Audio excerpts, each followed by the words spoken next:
And now we are bringing the world's finest cyclists. There they are. This is a prelude, if you like. It's the Cancer Council Helpline Classic. It's 51 kilometres, 17 circuits here of Greipel Park outside the main streets of Adelaide. I'm Phil Ligg. Alongside me is Paul Sherwin. And Paul, we say it every year, I know, but this is a superb field. A great field, lots of sprinters, 3 world champions in different disciplines of the sport, 2 at the under 23 level in the road race and individual time trial. But I think what's more amazing is to see the first Australian ever to be the world professional road racing champion, Cadel Evans, Phil, and there he is right in the middle on the start line. Not his kind of a circuit here today, but I'm sure the crowd will get behind him. And the Premier Mike Grant fires the gun, as he has done so often here. Last year he fired it. It was Robbie McEwen who came back first, and Robbie is in the field again after a horrible season when he left Australia for the full year in Europe. He crashed in the Tour of Belgium and completely ruined his year. Hopefully he's back. We'll find out in the next hour or so of racing. Well, by tradition almost, the crowd have turned out in their tens of thousands yet again to welcome the 19 top teams of the world. Here they come, and at the crucial moment, of course, it's the sprint this time around, and they've wound them in. Radio Shack in control at the front, and sitting behind them, it's Case d'Espagna. This may well be a little move trying to come from Rojas, an extremely good Spanish sprinter there. You can see over on the right-hand side as well, Lance Armstrong and his men have got themselves all lined up. It may well be that they're looking after their big sprinter, and that is Gert Steegmans.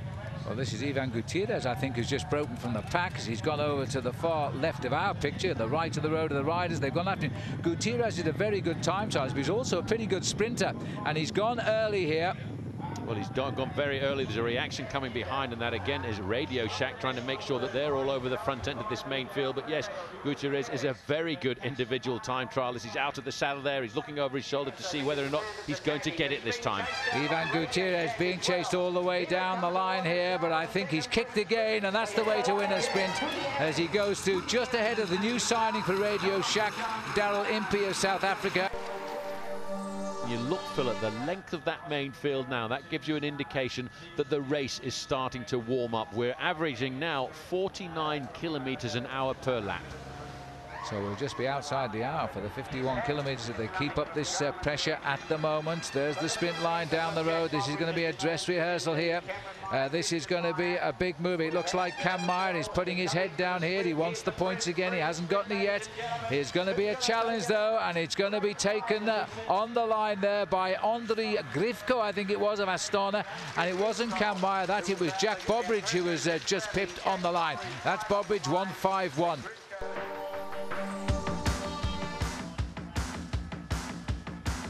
As the camera closes in here, this is a significant move. Number 11 has made the move on the back wheel of Oscar Pereira, who's now at the back of this group of 5 riders. Lance Armstrong has put his nose out front. We are on lap number 17 now. Getting into that leading group now of 5 riders with Oscar Pereira and Lance Armstrong. There is also Michael Querel has got in there from Française des Jeux.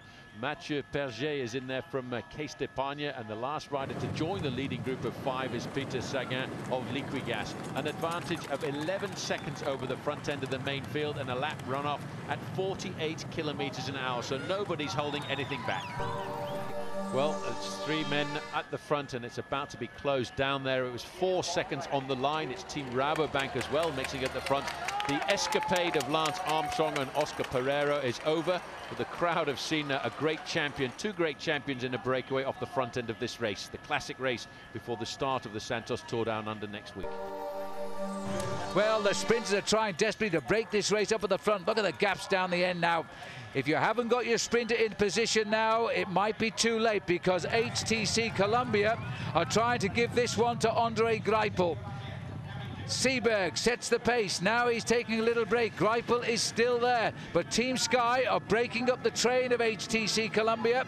And also Allan Davis is trying to move in there for Astana, the overall winner last year of the Santos Tour Down Under. Well, I think it's possible that HTC may have blown this, unless Greipel has got a long kick here, because they're lining up behind him. as a big move comes on the left of the picture now, but this is the final kick for the line, and it looks to me as though it is going to be a 1-2 for Team Sky, because it's won by Greg Henderson with CJ Chris Sutton in second place as they went over the line. McEwen got third, Greipel will be fourth, Baden Cook in fifth, and Graham Brown in sixth, and I think Davis got seventh.